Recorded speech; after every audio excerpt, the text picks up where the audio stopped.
Hi, Eddie Murray, former Detroit Lion. Make sure you watch Mike or Mike on YouTube.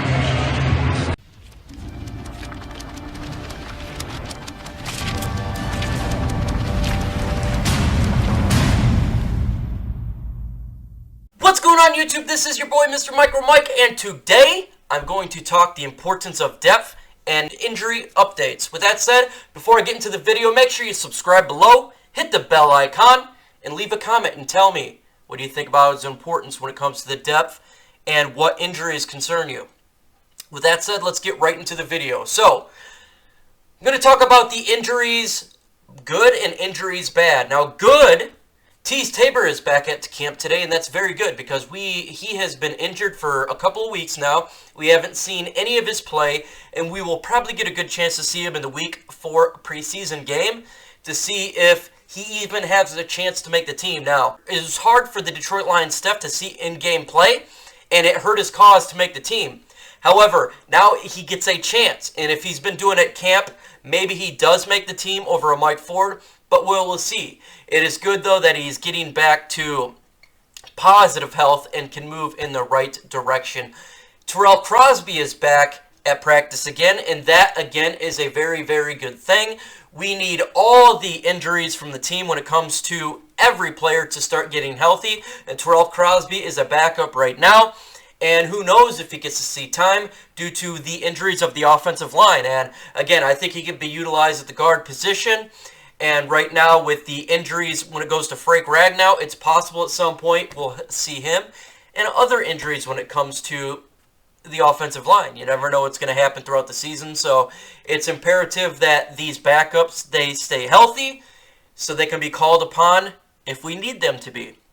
You know, obviously, the Frank Ragnow, I did a video about that, how he's just got a mild ankle sprain, and that is fantastic news because he is very important to this offensive line.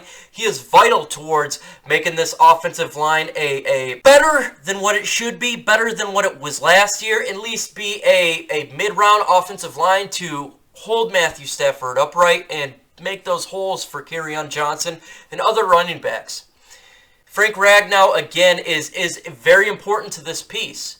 We need to have him in center. We need him hiking the ball. It's very imperative that we get Glasgow to the right guard and we get Joe Dahl to the left guard.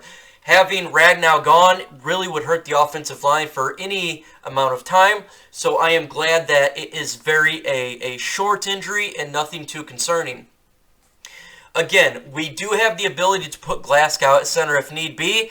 And again, Terrell Crosby can play right guard like he did last year when TJ Lang was injured.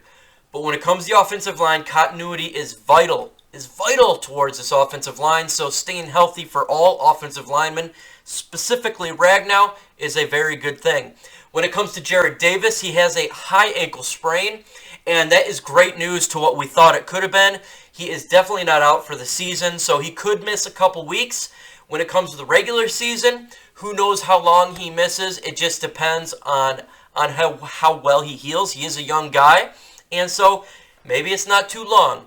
I do think when it comes to depth, though, we are very, very happy that we have a Jalen Reeves-Maybin, who in my opinion can really help the pain when it comes to Jared Davis gone. Tavai, obviously, bringing about, understanding this defense as quick as he has is really going to make it easier for us to be without Jared Davis for a minimal amount of time. So I think we are okay in this position. I think it's not going to be a giant drop-off. Now, if the offensive lineman like Ragnow is gone, I think that would be serious. And since his injury is not that bad, I think it's okay. But when it comes to Jared Davis being out, I think, again, Jalen Reeves-Maybin and Tavai can hold that down, and I think we'll be okay. We're going against the Arizona Cardinals week 1, so I'm not too worried about that. And who knows how long Jared Davis could be out. It could be just a week. It could be a couple weeks. It could be to the bye week. But again, it's not the whole season, so that is a huge sigh of relief. And this is going to bring me back to how depth is so vital towards a team. If we didn't have this depth, if Bob Quinn didn't make the essential tasks of getting players that can play multiple positions, we would be in a world of hurt. Just think if Ragnow was gone for a period of time, Glasgow played center before, so at least we can have that ability of having somebody who played that position. But if he was not versatile and we did not have the depth, then Glasgow couldn't go to center, and then Terrell Crosby couldn't do the right guard. And so it's so important. When you look at the defense, you look at the linebacker position, Jalen Reeves-Maben, and you got Killebrew who can play linebacker as well. It's so important that we have this depth. And it is so great that Bob Quinn did everything he can to get versatile players and players for depth. If we have injuries to the secondary, we have the ability to put Harris in there, say if a Walker goes down, a Dix goes down. We have the ability to throw Amani in there and Ateez Tabor possibly if he makes the team, or a Mike Ford. So everything that he has done when it comes to this depth has really, really helped solidify the position of need if a player goes down, and it's so, so important. And you're going to see this throughout the year, that how much depth is important to a team. It is so important. It's one of the most underlying factors that you don't hear about when it comes to NFL teams is depth, and depth. When it comes to the quarterback position, Savage is back from his concussion. Now, this is going to be curious because, in my opinion, Josh Johnson did a very well job this past game against the Texans, and you can see that if Josh Johnson has another good game and Savage has a lackluster game in this fourth preseason game, could Josh Johnson surpass him? I don't know. I think in the beginning when we signed him, I think it was just precaution to help through the preseason.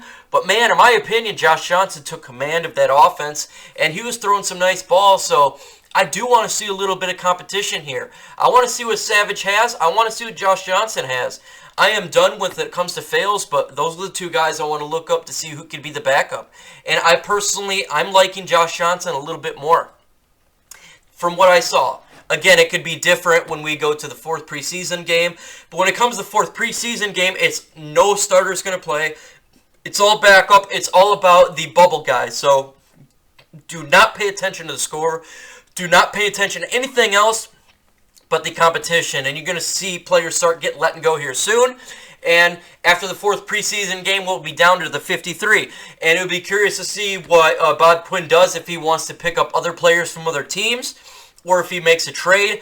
We shall see, but so far, so great. I mean, when it comes to injuries, we dodged 2 bullets, and that's awesome. And another side note, I want to talk about Matthew Stafford. When we see Andrew Luck retire from the NFL due to injuries, it is so important that we have a Matthew Stafford, and he has the ability to fight through these injuries, and it just shows you the toughness of the guy. I mean, if Matthew Stafford retired due to all the injuries that he's sustained, it would have really killed us as a fan base. I mean, I wouldn't hold it against him, because when it comes to pain, I know what it's like. When your body gives out at you, when I was in the Army at the end of my career, my body was giving out on me, and I know I just couldn't do it anymore. And so when I seen Andrew Luck retired, I understand how he felt, man. I know that pain. And so I'm very thankful we have a quarterback who has the ability to fight through injuries and push through it and not retire. And so I'm very thankful for that. With that said, folks, thank you for taking time to watch this video, and adios.